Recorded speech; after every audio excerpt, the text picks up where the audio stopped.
gosh.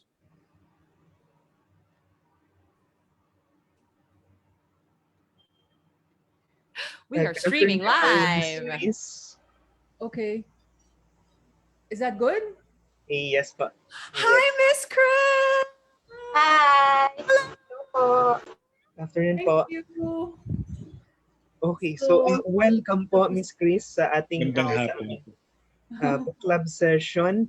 So before we start, we just have just introduce Miss Chris. So Miss Chris is the author of 8 books, including Below the Crying Mountain, which was nominated for the Asian Literary Prize in 2010, and won the University of the Philippines Centennial Literary Prize in 2008. A journalism graduate of the University of the Philippines, Diliman, she has worked as correspondent for the international press in Manila, covering politics and coups as well as other major events overseas. Yabes' second novel, Broken Islands, was born out of her reporting on Typhoon Yolanda. So let's welcome our the author of Broken Islands, Miss Grace Yabes. hello. Thank you. Thank you for being here. I saw a couple of familiar faces. Hi, Ali. Yes, your Okay. friend Ali is here, and she is here to support you, and she's so happy that we're all gathered here talking about your book today, Miss Chris. Hi. Hey, Sam, thanks so much for hosting this. I'm sorry I didn't see the last part, but I'll try to get a recording somehow. I may not be able to host anymore because I'm kind of starstruck right now. But welcome to our book club. We're so delighted that you could join us. Oh my gosh. No, it's okay. It's a good time. Saturday is it's a fairly free day. Yeah. Great. Okay, so we just did an hour of just, discussing your book, touching on certain themes and stuff like that. And we all enjoyed the book. And now that you're here, I thought maybe I could ask our participants if they had any questions of their own to ask you. So guys, don't be shy. Yeah. Anybody want to get the ball rolling with a question? Or I can start. Yes. I suppose, the Typhoon Yolanda is a big factor of this book, right? And we know that you really are a journalist, like that is your background. And then you decided to write a novel. What was it about covering Yolanda that made you decide to use it as a backdrop for this book? Well, initially that wasn't the case. I was supposed to write a trilogy, which was going to be set in 3 different parts of the country, like somewhere in Luzon, somewhere in the Visayas, and in Mindanao. And I had already finished the draft of that. I mean, just a very rough draft because I was away for a year. I was on a writing residency in the States. So that was really a good opportunity for me. And the residency ended in 2013. And when I came back, which was around, I think maybe around August or September, Yolanda happened when? September, right? No. Oh, November. November? Tama ba? Am I right? Oh my God, now I forgot it. November po. November. Yes, November. September was the Zamboanga siege. Okay. I remember just a few, I remember that time things were happening one after another. There was the Zamboanga siege, and then there was the earthquake in Bohol, and then the Yolanda, the tsunami. So when that happened, I went there. In fact, I was late. I wasn't able to fly in as soon as as soon as it happened. So I waited a while because everybody was in Leyte, in Tacloban, and I decided I would rather go to Giwan, which was in Samar, and that was like the first landfall. So I went there. I was able to join the Philippine Air Force plane, and I stayed there for a couple of days. And I was listening to the people, and I said, how can I write the trilogy? I mean, you have to put this in. I mean, this is a big story. This is the Visayas, and so I had to rewrite the whole thing. Wow. Yeah. Wow. I had to forget the trilogy, and I just ended up doing this. Hmm. how much of what we see in the book is based on like real people or real events, real, places? Like maybe like a Are you ballpark. asking a percentage? Yeah. Oh, we can start with that. I'd say maybe 50%. Oh, 50 only. I thought it'd be more than that. Well, I mean, the place is real. Yeah. But the characters, not all the characters are. I invented some of them. Mhm. A few things like, the scenes of her resort, the islands and all that, definitely that's real. And some of the dialogues. But generally, it's an invention. I mean, there's no Cimafranca family. I invented it. And I think what struck me, wait, I have to go back here. Um, when I was doing the trilogy and the Visayas part, the reason why I wanted to do it was because I was spending a lot of time in Bourbon. Uh-huh. Like for the last 10 years, I would go there once or twice a year. How That's come? it's my writing place. That's where I go to Oh. write. But I wasn't writing this book there. I was writing something else. So I was writing about Mindanao, but I was in the Visayas. But if you've been there for 10 years and you're there once a year for every 10 years, you get to know the people, you get to speak a little bit of their language, and you just become part of the place. So I decided to use that place because I know it so well. And the reason I wanted to write that part of the Visayas was an experience, a very personal experience I had. Um, I would go biking each time I'm there. So that's in the book, right? The Yeah. biking Oh, part. that's you. Oh, wow. Yeah. So I would always go up the mountain and I would stop in one place. In fact, I was just reading that part. I would stop in one place, one house where we would sit and just have something to drink and, just have some puto if they serve us some puto. And I befriended this girl who was young, very pretty, and very sexy, actually. She was like the lass of the village. Mm. And then one time, when I was going up, I ran into her and I saw her with a man whom I assumed was her boyfriend. And this man was fairly rich because he was in an SUV. Oh my gosh. So this is Luna's mom. A Yeah. little bit. Well, I kind of like changed it because what happened to me at that time was that when I saw her father, and I just kind of like said casually, "Oh, I ran into this girl's name, and she looks really nice, and she's so pretty. She's with her boyfriend."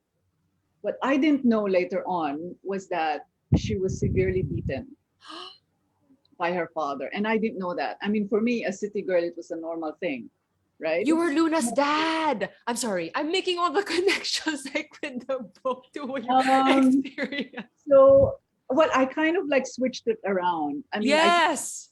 that part. So because of that, I wrote the trilogy. But when I ended up writing, I mean, that was the focus of the trilogy initially. But when I rewrote it, I changed the whole thing. I mean, that just like became the end, right? It was like the subplot, more or less, the story. Mhm. Yun. Oh, yeah. Oh, wow. This is so fascinating. Just to get like the behind, Yeah. stories on the events and the characters that we saw in the book. Do you guys have any questions for Miss Chris? Yeah. Yes, Miss Ali. Hi, Ali. Hi, Chris. Oh, hindi na Hi. gumising si Greg ha, kasi 3:00 ng madaling araw dito. Oh Pero my gosh, why did you Wow. we're really excited and congratulations on the many books and been a long time. So anyway, gusto ko lang, all our favorite people, all our favorite journalists, eventually si Hemingway, si Gabriel Garcia Marquez, at kung sino-sino pa, they ended up writing fiction as well, Hmm. Ikaw, how did you decide, why did you venture into that, pursue that same path? Una pala, Chris, teka muna. Greg sends his very best regards bago ko makalimutan. Sabi niya, pasensya ka na kasi he feeds our birds every day at 6 a.m. So sabi niya, gigisingin mo ako ng alas 3, maawa ka naman sa akin. But give her my love and my regards. Anyway, so that aside, Greg is also a journalist, but he has no interest in pursuing that Yeah. avenue that you have. Why did you venture into this genre? I've always loved literature. I like reading novels. And I think being a journalist what Greg would know, gave us the opportunity to see what's real and what's fiction and how you can kind of like straddle between two worlds. Like for instance, the story of Yolanda. When I went there, when I went to Giwan, and I like telling this story because it's a major part of the book. A small thing, you're just sitting there under the tree, talking, interviewing the girls, interviewing the people, and you have to get your story done, right? I mean, the facts, where are you? You're in a police station that's been torn down by the winds, by the disaster. And then you see a bunch of girls talking amongst themselves and flirting with the guys. And this is just like right after the disaster. And I was thinking, wow, that's so striking, but it's something that you can't write in a news story. Diba? That would not go in a news story. You're not going to say, oh, a group of girls, beside me were sitting and flirting with the guys. It won't work. But somehow it stays in the back of your mind, and you realize it's still there. It's affecting you. You're thinking the world has just collapsed. The world has just disappeared. And yet these are, the young people finding time to flirt with each other. And that's so striking for me. Of course, it doesn't take up the entire story of the book, but I realize those are things that I put together, and somehow when it's time for me to write, it comes out. It just comes out. It's just there. Ah, yes, this is the character. And from there, you kind of like can invent them. I don't necessarily have to follow her life. I wouldn't be able to do that. Which is the idea of being able to invent who they are, what they do, where they're from, why they want to flirt, why she would make love to a boy, right after a disaster and things like that. So yeah, I think it's somehow it's sayang, it's also because it touches me a lot and I don't want to let it go.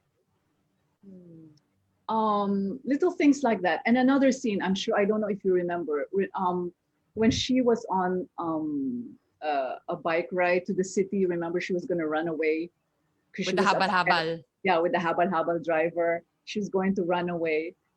That conversation actually took place.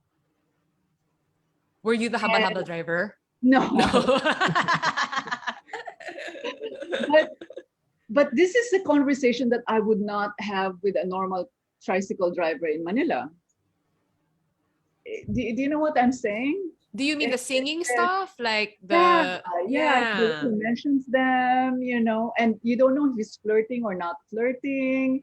Was he being nice to you or not? There's, you kind of, it was strange because you kind of like develop an affinity even though you don't even know this person. Yes. And this is something I want to keep and I want to write about without necessarily having to explore, in a very sociological and political way, why habal-habal drivers in the provinces behave this way. You know what I mean? Things like that. Yeah. Yeah. So yeah. Yes, Sally. Yeah. What gives you more satisfaction? A quick news report and stating facts and the immediacy of it, or this writing a novel, which would, I assume, take months and years to complete? What's the personal satisfaction and alin ang mas I guess satisfying? Kasi journalism is like instant gratification, right? I mean, you sit and you have to write 800 words. And it should be done, if you're writing a news story, it should be done within an hour. That's how you get your adrenaline going. Diba? Or even if you write an opinion piece, you have to get it done within the day, at least in 4 or 5 hours, you have to write something good. There's a bit more satisfaction in writing a feature story because you have the time to sit and write. Writing a novel, I think it's more of, in a way, it becomes part of your growth.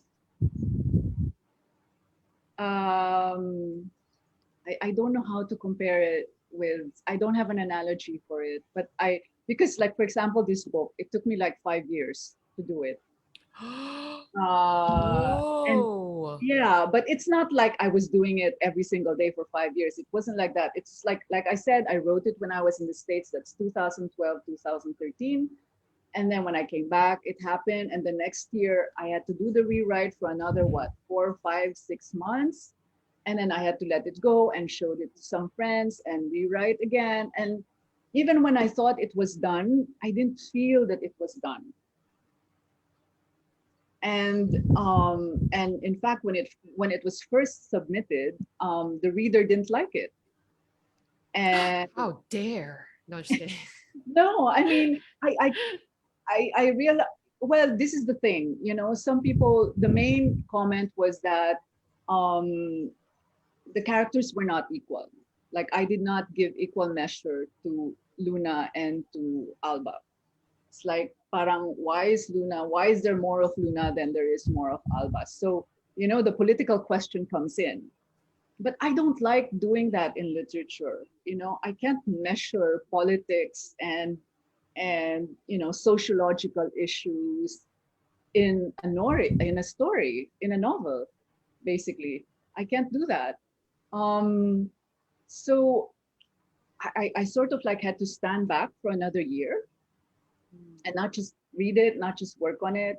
I had to like mull over it for a long time. And just by chance, one time I was on a trip to Japan and I saw a friend who wrote a novel previously, and I just sat down with him and I said, tell me, what's wrong? We had a conversation, and a few months later, I was doing the rewrite again, the final one now. And then I just had the click that says, okay, this is it. You got it. This is it. I'm happy with it. So it's a process. And I think when you're going through that, you realize it becomes part of your growth. You're growing. Well, it's like having a baby, basically, or it's like raising a child, maybe. I don't know if that's a good analogy again, because I don't have children. So, little things like that. And also, it works in your consciousness somehow. And this is a scary story. I mean, it's a scary and sad story. Like, for instance, when I did the rewrite the first time, I decided that Luna's father would die. Okay, he died, right? Luna's father died. And when I finished writing that draft, I told myself, this doesn't make sense. I don't even feel like the character is grieving. Her father dies and the character is not grieving at all. It's like, it's nothing to her. And right after I finished that draft, a few weeks later, my sister called and said, I was out of the country at that time, and said, Dad is sick. My father was ill. And so I fly home and stayed with him in the hospital for 2 weeks, and he passed away. Oh my God. So these are the scary parts. I mean, because writing a novel, I think, gets into your consciousness. So it's there, it's with you, it stays with you. Whereas journalism is really more like a spot story. It's a story you have to write, because you're being an observer. You can be detached. But writing a novel is not like that, I think. You have to think about your characters. You have to know what goes on inside them. And like this, things like that happen. So that's the scary part, right? And that's when I say fiction and reality, they kind of like straddle. You're like straddling between two worlds. So, yeah. And I I'm so guess, sorry to hear about your dad. Yes, please yeah, go but ahead. this was a long time ago. But what I'm saying is, it becomes part of you. You know, it becomes your story. And at the same time, when you finish it, you relinquish it. It's no longer your story. It's done. Because it's going to Oh. be out there in the world and people will read it and they will have different interpretations of it. As we had today, Miss Yeah. Chris. um, any other So questions? Yeah, from our friends here who have yes, Kuya yes, Baji. I, I'm curious about, well, um, so it's like saying you work on your novel, what, piece by piece. Uh, for instance, the trilogy that you set aside, mm, meron ka, ano yung konsepto mo para doon? Meron ka bang, were you working on themes? Were you working on, yeah, ano ba yun, Luzon, Visayas, Mindanao? yes, Was that the yes, idea? yes, that was the idea. And it didn't work. Aha. So what you were You working have on? to go with it. You know, you go with it. You go with a story. You can't say, no, no, no, I'm going to stick to this. I'm going to stick to this. No, it doesn't work that way. In So it, journalism, it does because you have to get the facts, right? Mm. You really have to follow leads. But in writing fiction, it's not like that. so parang the story takes a life of its own. No? Yes, yes. I mean, at least in my case, Mm, I Yeah. have to disclose something here. I've never studied literature, so I can't give you all the, you mm. know, all the theories and stuff like. Oh, But I think to me, it's really more like just really going with your instinct and following the story. And why do you like stories? Because that's one thing that's great about being a journalist. Diba? Mm. You will always find a story in everything that you see or in every place that you go to. There's always a story. But what made you say, you said there came a point na sinabi mo sa sarili mo, ito na yon, no? This is it. Yeah. Ano yun? What made it click? And ano yung, was it the story, a development of the story, the way it ended? I think it's just the feeling. There was not, I didn't have to do a major change. I think it's just the feel. I have an analogy, but it's a dirty one. So I don't want to use Ew, it. we like them dirty. Okay, I'm just lang. kidding. No, what I mean is it's a yucky kind of, you know, like when you're in the bathroom and you're taking a crap and you're like, okay, it's out now, but it's still, it feels like you're not comfortable, you know? But there are times when you say, yes, I feel comfortable, that's it, you know, it's done. I'm okay with it. Diba? Nalabas ko na lahat. Yes. Oh, We ilan all lang- know this feeling. Let's not even pretend. Okay. Yes. Yes. You know, it's there. It's that feeling. Yes, I'm okay now. Masarap nun. No. It's that, you know, it's that's the feeling I had. Like when the draft that I sent to the publisher when I finished it and I showed it to a friend and she said, so how do you feel? I said, okay, I did what I had to do, but you know, I still felt like there was nothing. It wasn't there. It wasn't whole yet. So, Do you find that your journalist background actually helps in your fiction writing, or does it kind of interfere? no, it really helps a lot. Oh, And okay, I'm really okay. grateful that my training in journalism really made me, you know, see things in another light. You know, when you're reporting, it's not just getting quotes from people. You know, you have to see how they look like, what they're saying, what's the backdrop, you know, the color. We like to use that word. What's the color of the story? But like I said, like I was telling Ali a while ago, you can't write all of these things into one story. So parang yung natitira, you know, the things that you can't write in a story, you kind of like set it aside and say, I'm going to be using you for something later on, you know, or it might again trigger something and say, this is a good short story to write or a good novel to write. Can we talk about the birds?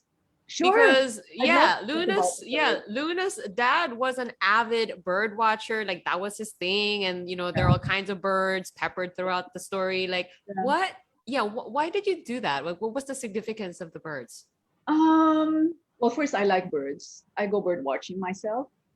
And that character is actually based on the life of a friend of mine who is not from Cebu, by the way. Slightly, not entirely. But from him, I learned a lot about birds.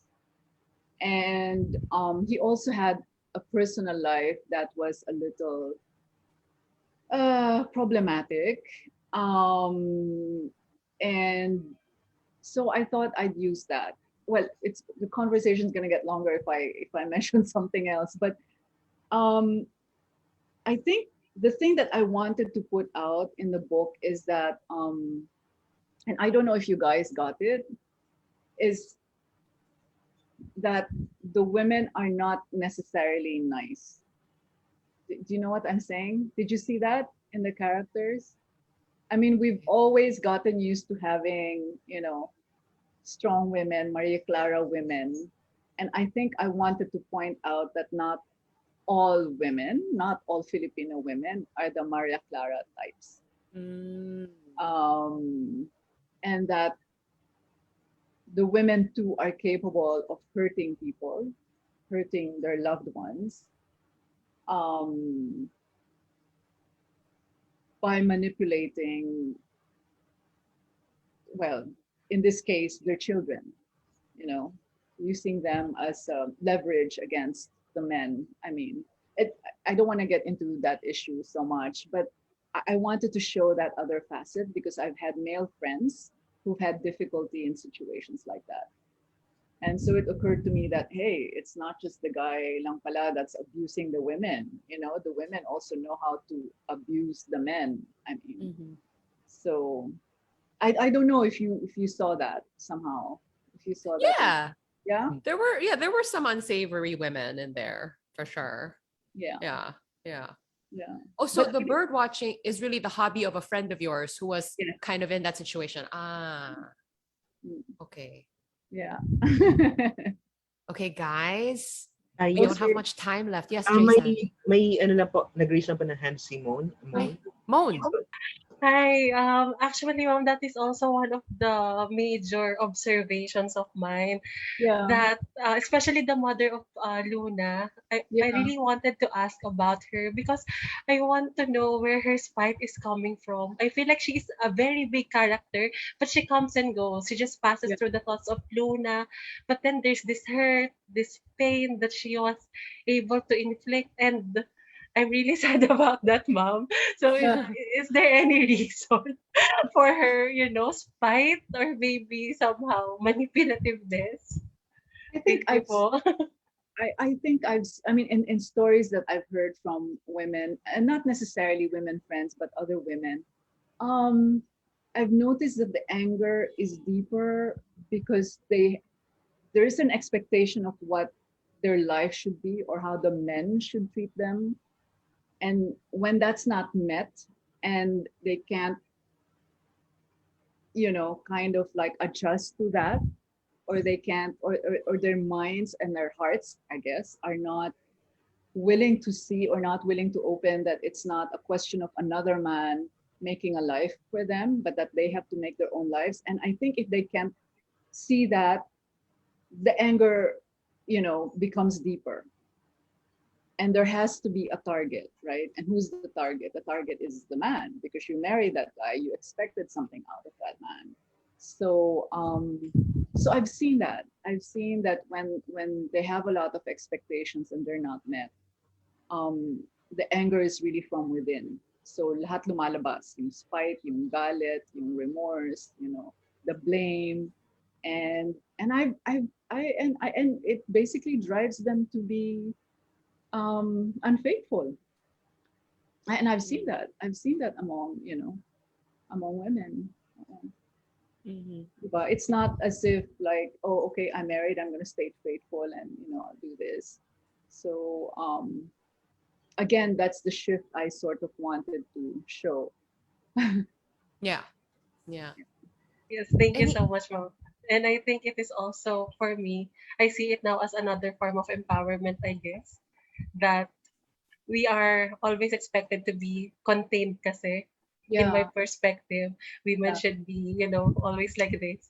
But then yeah, the girls in this novel, the women in this novel are out there. yeah, Thank you, ma'am. yeah. And I also see that among the women in the Visayas. I don't know. I don't know if I'm generalizing. Because whenever I go to the Visayas, well, especially in Cebu, when I go there, even when I just go to the mall, for instance, I see that the women are a lot more open and expressive about their sexuality. And I don't mean flirting overtly, just small little things like, for example, a mother would not hesitate to breastfeed her child in front of everyone, and to her, it's kind of like, hey, I don't mind showing what I've got. And the women too, I see that when they talk, even in when I ride jeepneys or when I sit in cafes, there's a certain confidence in their actions and in their in their words. And even when they speak, it's not like Taglish. When they speak English, it's not like Taglish. When they speak in Bisaya and they want to speak in English, it becomes straight English. So there's a little bit of a defiance in their bearing. But I'm generalizing. I'm really generalizing about the Visayan women, but I felt that. I saw it, which is different from what it's like when I would hear in Manila or even in Mindanao. Diba? We Yun lang. have And I was somebody, fascinated with it. I was really yeah. fascinated with that. Yeah. We actually have somebody who's Ilongga. Shane, do you want to like confirm this? I mean, is this a generalization? Like, what are your thoughts here? I mean, I think it is a kind of generalization, but I do Yeah. have to agree that it's part of our culture, Bay. Like, it's part of our culture, Bay. I'm sorry, I went along with there.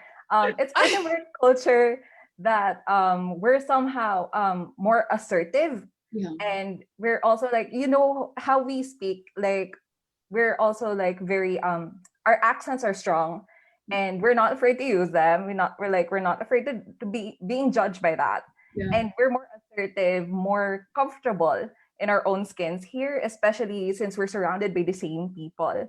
So I think it also kind of attributes to that. Yeah. Mm. And even like when they wear nice clothes, nice, I would say sexy clothes, it's not like very overt, that like it's just so normal for them and very casual for them to be flaunting their body or their clothes or their whatever it is they want to flaunt. It just feels natural for them. Yeah, That's what I've it's not noticed. vulgar. Yeah. Yes. So it doesn't come Mhm. off as being vulgar, right? Yeah. It comes off as being natural. Mhm. Mhm. But like I said, generalization lang yan, because I've only been to Cebu. Mhm. Mhm. But that's what I noticed. And women, not just women in the city, but also women in the provinces. Yeah. Are you working on anything right now? Ooh. Like in terms of a fiction or Yeah. um I just last when the pandemic started, I finished a dystopian novella, but it's just a novella, just 20, 30,000 words. Um, so I've given that to my publisher friend, and we'll see what something might come out of it by next year. Hmm. We'll Mhm. see. Yeah, All right. but it's Yeah. dystopian. It's very very different. Oh, I'd love to see something different from you, Miss Chris. Yeah, But after reading definitely Broken different. Islands. Yeah, this is Yeah. definitely different. Yeah, Thank yeah. you so much for joining Okay. us today. Do you guys have any other questions before we really Yes. let Miss Chris go? Yes, Yeah. Any Myla. other questions? Parang ang dami. Hi, Miss Chris, and thank you so much. I really enjoyed reading your novel. I Thank just want to you. ask you, Yeah. who is your favorite character? Because in the novel you have introduced so many, unique and rich characters. At the center, of course, is Luna and Alba, right? We Yeah. different points of view. Yeah. And for me also, Manoy is at the center of it all. But could you share to us who is your like favorite character, who is the character that stands out the most? Um. At first I thought I would say I mean when I finished it I thought it would be Luna, right? But when I finished reading it, I actually gravitated towards Alba. Yeah, I there's another story pala kay Alba. When you notice the voice, there's another back story to that, but I won't discuss it now.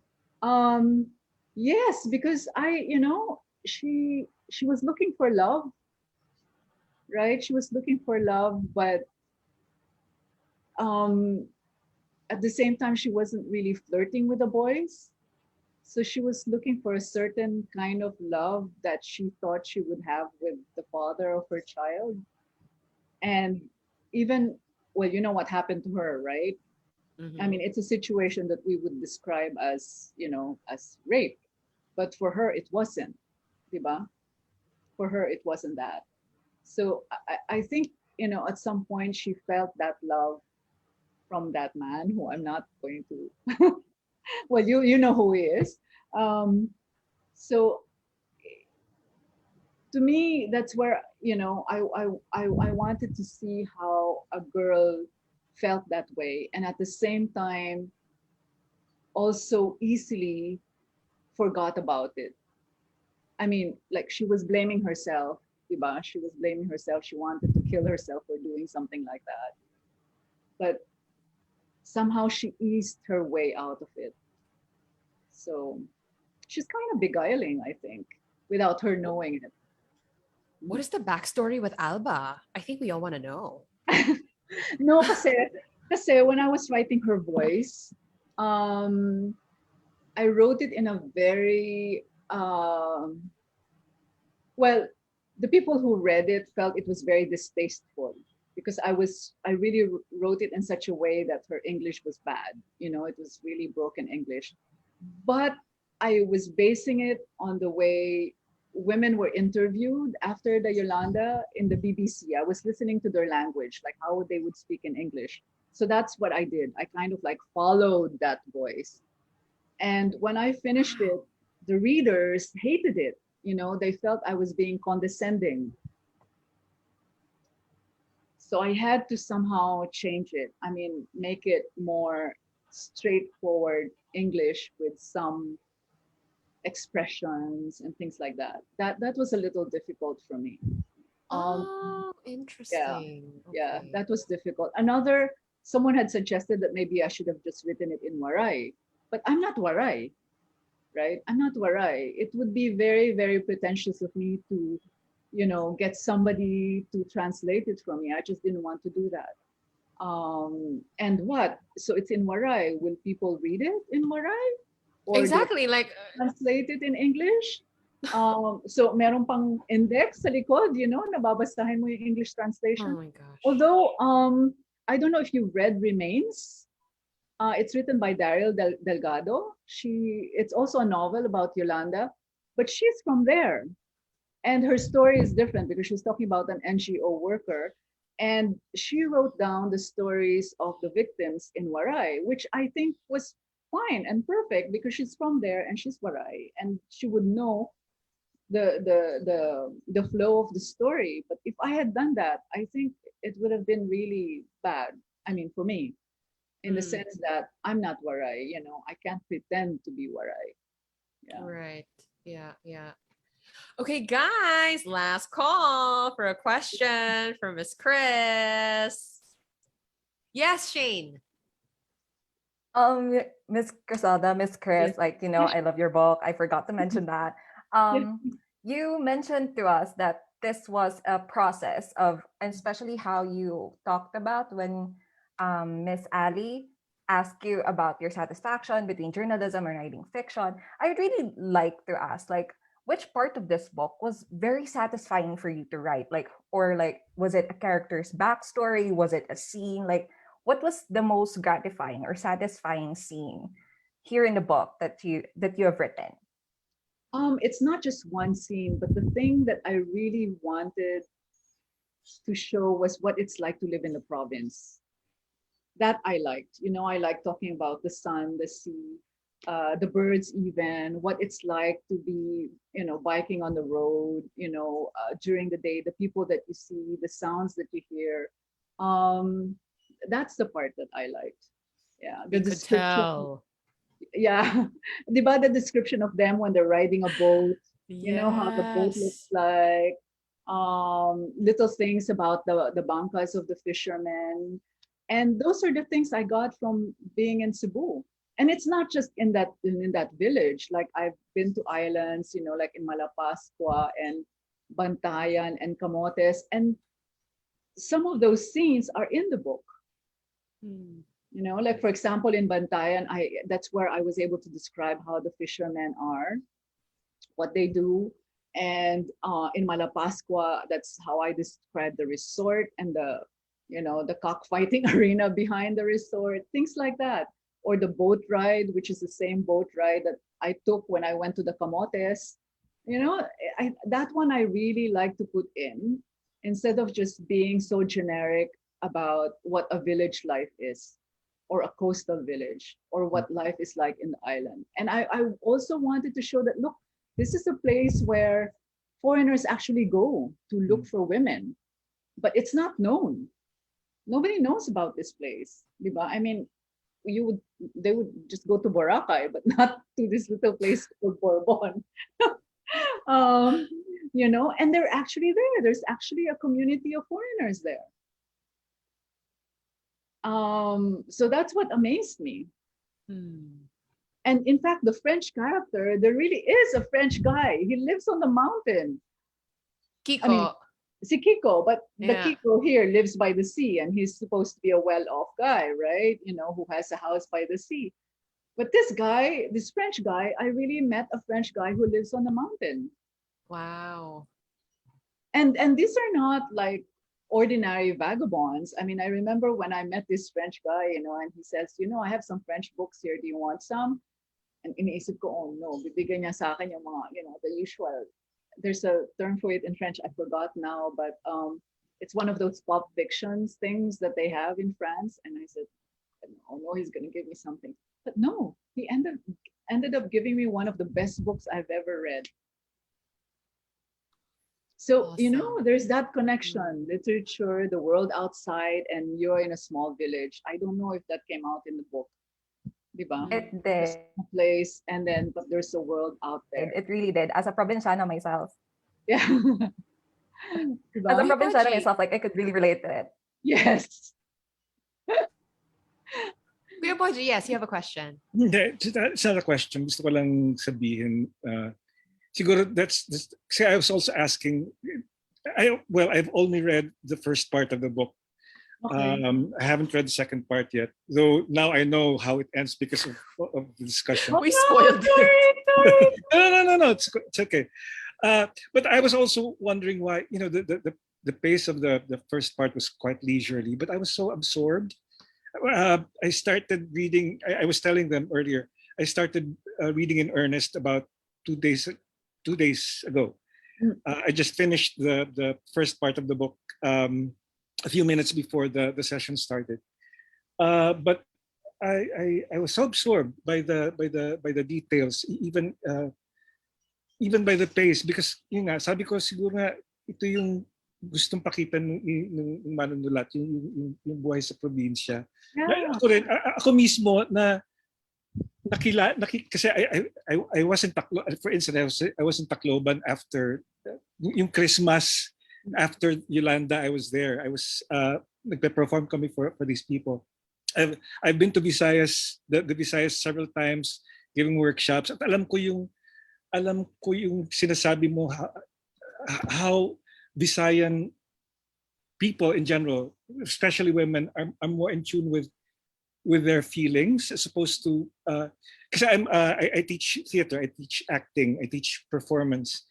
I find myself more relaxed pag nagtuturo ako sa Visayas, kay Cebu, kay Leyte, kay Dumaguete, dahil mas marunong kumonekta yung mga Bisaya na, of course maybe this generalization, mas marunong kumonekta sila sa nararamdaman nila, kasi dito sa Maynila mas ito yung ginagamit. Yeah, intellectualizing things. Yeah. Ang hirap. Ako as an acting teacher, hirap na hirap ako to teach yung simple paano ka kumonekta sa kapwa mo, no? Without using words, yung ganun, using yung emotion mo as a human being.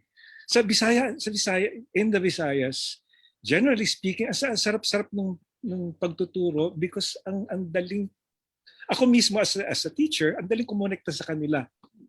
So what more, yung pagkonekta nila sa isa't isa. So mas relaxed sila doon.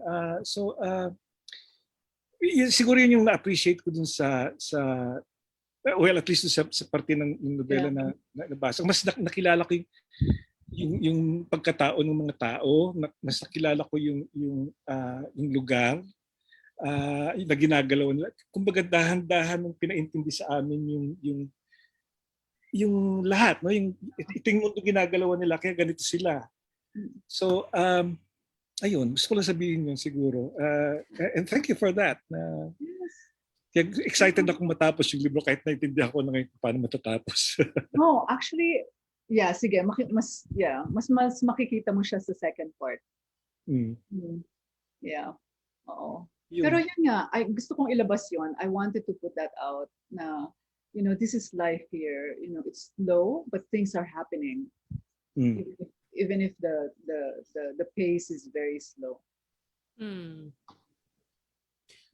Anybody else want to, if not a question? Yes, Jason. Yes po, quick question lang po regarding the characters. Napansin ko po kasi sa novels nyo na yung main character nyo po ay hindi ganun ka-extraordinary compared sa mga protagonists ng other novels. So, conscious po ba ito, ma'am? And if ano po yung pinag-uugatan ng ganitong parang orientation to parang yung character nyo ay ginagawa nyo na parang very relatable na pwedeng parang office mate nyo yung character na yun or neighbor nyo or parang friend nyo actually. So, hindi ganun kahirap makarelate dito sa ordinary characters na ito. So, conscious po ba yung pag-create ng ganung protagonists? Actually, hindi. Ngayon ko lang naisip yan. Hindi siya conscious. Hindi siya talaga conscious na gawing ganung ka-ordinary. In fact, may portion pa nga ako doon na nag-worry ako paano ko, nag-aral siya ng law sa Manila, di ba? Tapos nandun ka sa probinsya. Parang hindi ko pa nga alam kung paano ko yon gagawing mas smooth, na ba't ka na dyan kung nag-aral ka ng law? Pero anyway, I was able to do it. Pero hindi siya conscious. Hindi siya conscious. Yeah. Nothing like that at all. I wanted her to be I think to me, if I wanted her to be a hero, it's because she discovered something about herself, not because she did something, which is why it ended that way, right? You know how it ended. You know how it ended. We know how it ended. We talked about it earlier, yes. Okay.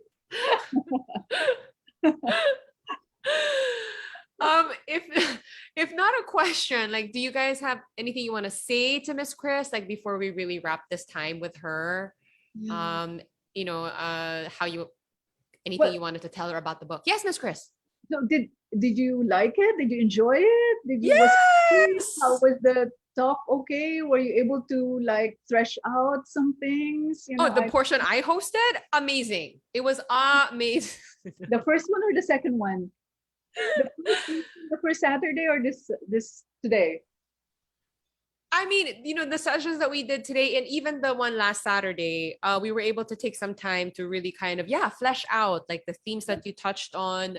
We were all going, we all agreed that, there was a lot of detail. Like you really, I think, went through, gave us the effort of like painting the picture for us, of her surroundings. And we kind of attributed that to your journalism background, because I suppose that, is a lot about like picking up on details and facts and stuff like that, right? And we touched on the themes, the gender and social class disparities, and we had fun discussing the book. And like, it's such a treat that you're joining us, because we weren't able to do that with the first book that we did. Okay. Okay. Thank you so much for joining us. Yes, no, this is fun. It's good. It's been a while. I was quite surprised actually about the book club. I kind of like thought that, well, the book came out 2 years ago, so kala ko, okay, ang dami nang lumalabas na libro. Wala na, it's there, it's gone. it's forgotten. Yolanda is forgotten too. But so I was kind of surprised when you came out with this. So I said, wow. And I had to read some parts of it again to remind Yeah. myself. Yeah. Aw. Oh, that's all, of course, thanks to National Book Development Board. Yeah. Yeah. Yeah. They're doing a great job I of know. just, yeah, And celebrating, yeah, local authors. yeah, which is good. Yeah. So, meron pang ibang questions? Are there other stuff? I don't mind answering more. I mean, like, I have nothing to do now after this. I think Questions pa po? Sa chat, may lumalabas. they just love you, basically. Miss They love Myla. you. They love the book. Yes, Miss Myla. Yes. Myla, go ahead. Miss Chris, we were discussing this earlier Yeah. about what propelled Luna to pursue running for mayor in the next elections. Because some of us said that, she was entitled. Some of us said because she was empowered. Some of us said that, it wasn't very clear really what what, uh, what, Her motive. para Why did I? what was the root of her intentions, parang ganon. So, could you give us like your thoughts on that? Like, was it a good idea really for Luna to run to be mayor, or was it just vengeance against Dina, or she just wanted Mhm. to be a public servant? Well, first she didn't know what to do with her life, right? Mm-hmm. And I think she found her place there. And I think partly she wanted to protect the family. And also partly I think she wanted to spite her mother and show her mother that this is what I'm going to do. You took me away from a place that I loved, from a place that I belonged. I'm coming back. Diba? I don't care anymore about my law degree, but I can use my law degree to make this work for me. And because she sees Bina as someone who's like her mother, so parang, she wants to slay that mother figure. Diba? She wants to slay that. Yeah. So kung meron tayo nagsislay ng father figure, ito yon, tatanggalin na niya. Mm-hmm. But we don't know if she's gonna win, right? But I think she's gonna win. Me too. I'm super rooting for her. And I think she could really affect some like good changes in that town. Yeah. Yeah. Yeah, I think so Yeah. too. Because it's a small Yeah. town and you know. Well, at the end, I was even thinking, should I do something political? Because when I'd finished writing this book, it was already like, it was already like Duterte was already in power, right? But the scenes are pre Duterte. So I was thinking, should I try to make a political comment? I said, no, leave this where it is. This situation happened before 2016. So let it be, leave it there. Yeah. Mm. Yeah. Do Alba and Vincent end up together in your head? Yeah. Yeah. Kilig. Yeah, in my head, yeah. Oh my gosh, You guys. see that, diba? You see that. I mean, if you're like I said, I'm in this little town where I see all these foreigners, and I also know the girls they've chosen. It was not far-fetched for me to have this happen. Diba? Yeah. I mean, men. There are different kinds of men who went to this village. They're either educated or they're, the typical vagabonds, or they're running away from whatever it is they have in their country. But I have actually met some of them, with the women that they have chosen for themselves. So it's not, it's not far from my mind to actually have the two of them end up being together. Yeah. Huh? Is it strange, ba? Was it strange in the book if they end up being together? Hindi naman. No. Mm-mm. Oo. Yes, Kuya Boji. Telling you the story. Hindi mo pa natatapos yung libro, alam mo na yung Okay kwento. lang. Oo, okay lang. Miss Chris, curious lang ako. is there or has there been or was there a mayor, not former Japayuki, married to a general? Is that, meron bang ganun? May model ka ba for that character, for Bina? Yung mga taga-Visayas, alam nila yung sagot dyan. Talaga. Oh, really? Yeah. Yeah. Actually, Pagkatismoso ko lumabas. alam mo, yung general na yun, napunta sa dyaryo, ah. Oh? Yeah, it became controversial. Oh, wow. pero Yeah, I did not Name know starts this. with a letter. No! It controversial sa after. I mean, when I After. was writing it, it wasn't in the news. But Oh, okay. you know, when the book came out, it came out in the news. I'm like, oh shoot, you know, problema ba ako dito? Something to Those- research on. Those in Cebu would know. Those who live in Cebu would know who Oh. kind of like referring to. Oh, wow. Oh, wow. Yeah. Yeah. Okay. Thank you so much for that Chika Minute portion, Kuya Bonji. Pero I was trying pa nga in the book eh. And I mean, the true story is actually a lot worse than what you read in the book. okay. Really? Yeah. Wow. Wow. You see, Can I switch gears a little bit and ask you about, because your friend Miss Ali, who was in the States, is part of a book club with her American friends, because that's where she is, right? And she, I think, was earlier asking about books maybe that you could, or anyone here could recommend, that would give a good introduction of, like, Filipinos, their way of life, the culture here, that she can introduce to her friends in the States. There's so many new stories now, a lot of new novels written by Filipino writers, like Charles Ong has a new novel out. And previously you had Jessica's novel. Mm-hmm. And, Ateneo also had some, there's another one. Oh, I have to mention the book written by Caroline Howe. It's called Tiempo Muerto. And it's based also on in the Visayas, but she uses a fictional name. I don't know if you've read it. You should try to read it too, Tiempo Muerto. And it's really, the interesting thing about that is, before our books were published, her book came out just shortly after Broken Islands. And before it was published, because we know each other, so we exchanged, manuscripts. And we were both surprised that there were a lot of similarities. Like, she also had 2 women, I had 2 women. You also had rich families, although my family is not that rich. But you get that kind of scene. But pero sa kanya, it's basically in Iloilo. It's set in Iloilo, without her mentioning it. It's fictional. Yeah. So you should read that too. That's interesting, and it has a lot more about the elite. It talks a lot more about the elite. The elite, I see. The elite. Okay. Yeah. What are you reading now? The landed family, and you know what Iloilo stood for, right? I mean, someone's from What Iloilo. did it stand for? Yeah, Shane is from Iloilo.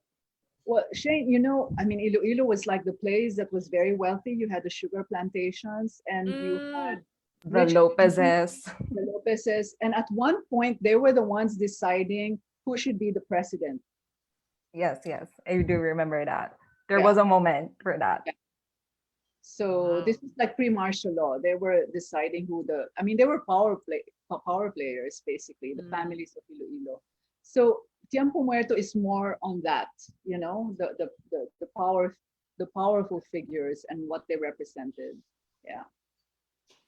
What are you reading right now? I just finished reading, I'm sure you probably know her. She's an Italian writer. I mean, her books are all, she wrote like 4 books. Elena. Yeah, Elena Ferrante. Oh my God. Kaya ko binasa kasi I was on isolation. Okay?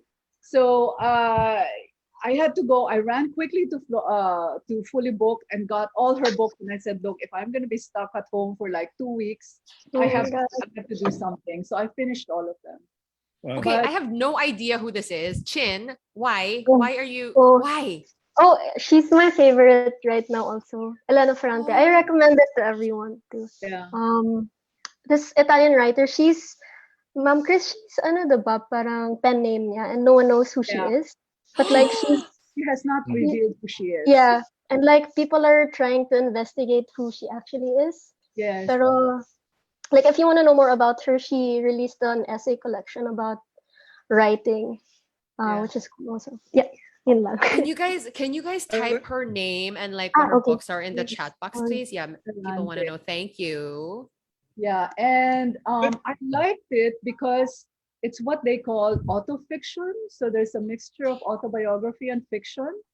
And I'm kind of like into that now because previously I had read a book also by another writer, but a male writer, Norwegian.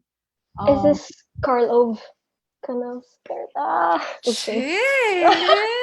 Oh my gosh. Yeah, si Knausgaard. I adore him. So, but I don't know why my friends, they don't like his books. Yeah. They think he's too indulgent, but I really read each. He had 6 volumes, 6 volumes, just talking Have about. you read everything also, ma'am? Yes, You've read everything. Oh my God. Yeah, and this is like, this is a book where he could actually like give details about how he gives his child a bath, or even how he brushes his teeth, or even how he cooks. Like the mundane, he makes the mundane a literary feat. Right. Wow. In 6 volumes, and I'm not talking about thin volumes. I'm talking about super thick volumes. Can I ask a question, like relating to autofiction, ma'am? Yeah. Like, because as you mentioned, a lot of people find Knausgaard's works a bit distasteful and medyo offensive and indulgent. Yeah. Who do you think has the right? Do writers have the right to write something like that? I think yes. Okay. I think that's what I like about European literature because they explore. I mean, he was mixing genres, diba? Yeah. Is this nonfiction? It's fiction. And then suddenly he'd go into an essay type. Right. He would reflect on something, on an issue, and you don't even know how it fits into the narration. Parang he just goes off tangent, but you don't realize it. Or its flashback would be the entire book. Yeah. You know, like he has a scene, he has a current scene. So let's just say, you know, his first scene is how he met his wife, for example. And then he goes into a flashback mode. And before you realize it, the book is over. And it's all flashback. And I think that's really amazing about the way Europeans now, they kind of like explore, they invent, you know, they break barriers, and that's amazing. And it's not just Karl Ove Knausgaard's book. I've read even like a few French writers that would write about history, so you would think it would be so historical, but no, you know, he goes into, like, for example, these 2 Czech operatives during World War II and how they were plotting to kill this senior high-ranking Nazi officer. So you really think he would follow, you know, step by step how they did that, but he didn't. So instead, it would go into like, you know, their last moments before they carried out this thing, and some background about this Nazi officer. So it's just amazing. Every time you think that, oh my God, you know, I'm gonna read another World War II book, read it, and it just blows your mind. Wow. So I'm yeah. Go ahead. No, I was just gonna say that's probably one reason why I'm partial to European literature, because they don't stick to, they're not very strict on genres. You know, they really do. They really look for ways to tell stories, even if it's a story that's been told over and over and over. I'm just jealous I can't really relate to you guys geeking out about these authors. I wish I could. It's there. It's available. Yeah. But I mean, this genre autofiction, did you guys say? Because I think when That's autofiction. Yeah, but when you guys were talking about that, it made me kind of think about, I mean, is fiction ever purely fiction? Like, isn't it always kind of based on like the author's, a part of the author's life, or as you were telling us about, in this book, like some of these people are based on actual people that you've met. Yeah. But it's not always like that. I think it depends on what the writer wants to write. Like I mentioned the World War II thing. There was hardly anything there about the writer. He would mention a few things about what he felt when he was doing research on these two assassins. But then he was really deep into history. But he wrote it in such a way that it had just happened yesterday, even though this is like during the World War II. You have to read it. But anyway, Yeah. wait, Sam, Yes. do you have I'm sorry to ask you this, but do you have like a Korean background? Oh, I'm Korean. You're Korean. Okay. Yeah. Have you read Pachinko? No. You should read it. Go to Facebook and read it. But this one is written by an American writer, American Korean writer. Okay. Pachinko. Pachinko?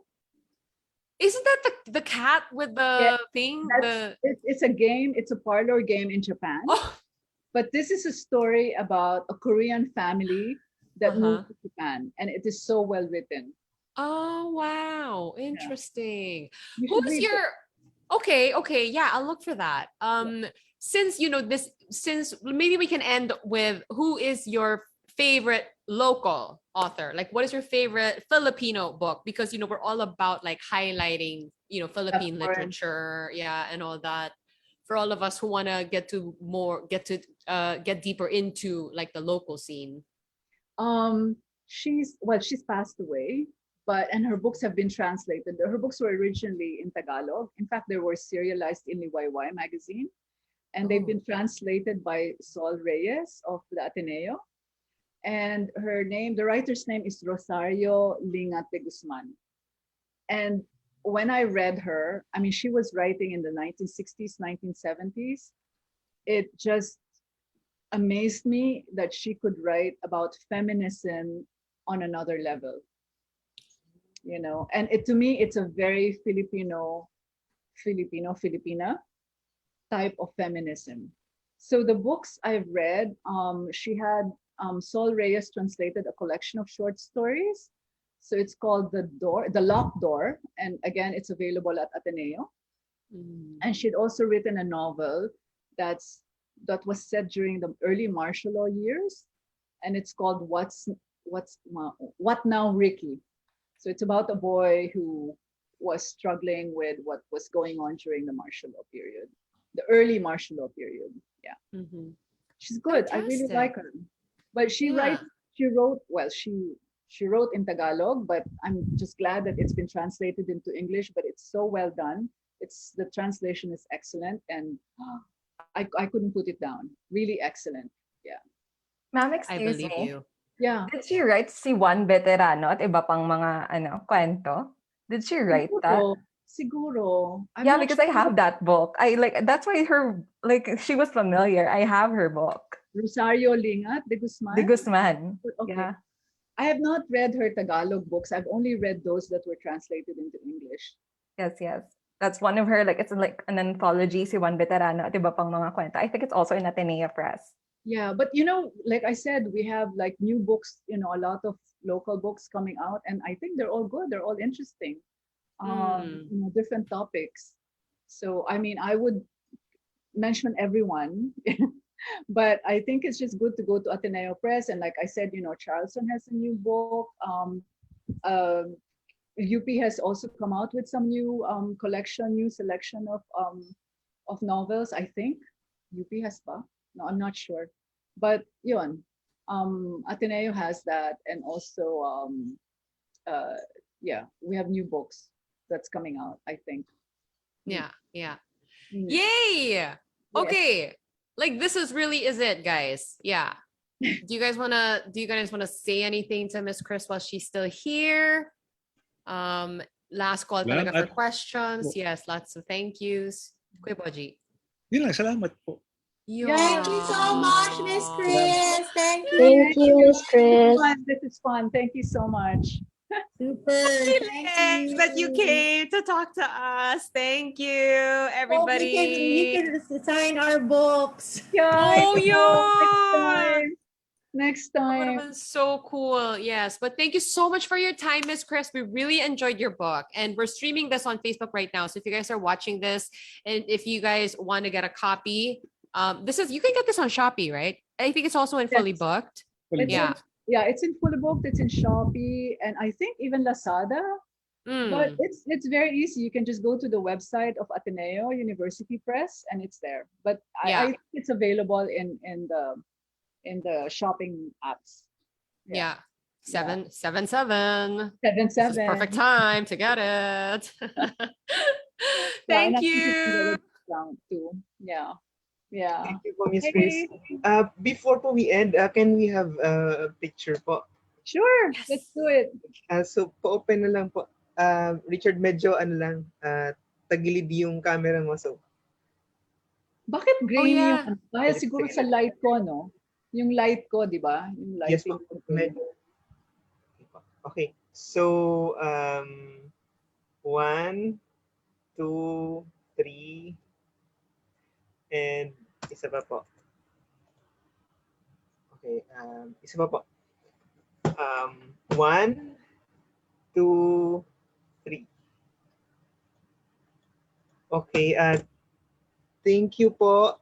Thank you, Miss Chris. everyone. Thank you for this. It's really it's fun, and I'm glad. I'm glad that people are reading the book.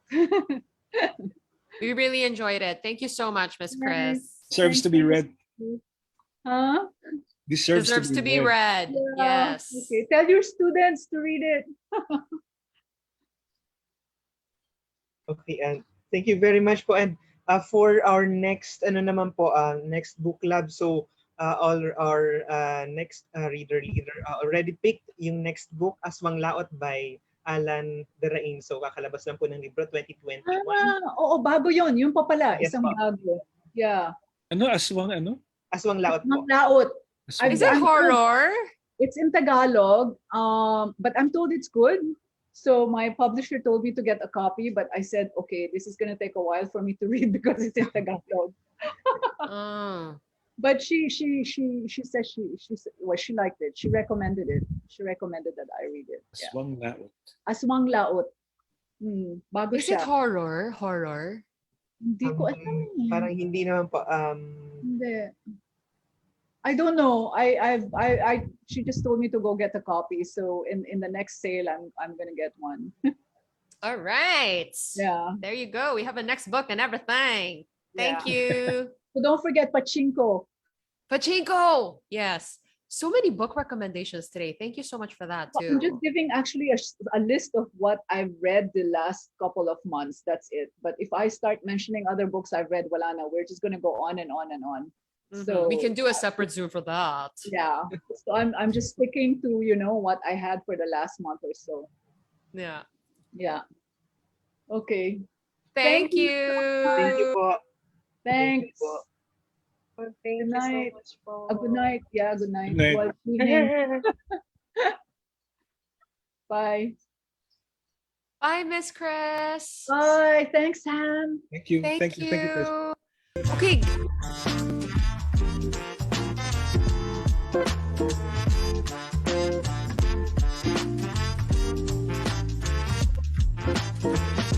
Thank you, Sam. Thank you, guys. This has been a pleasure hosting this. This is my last book club session, so I hope you all had a great time. Thank you.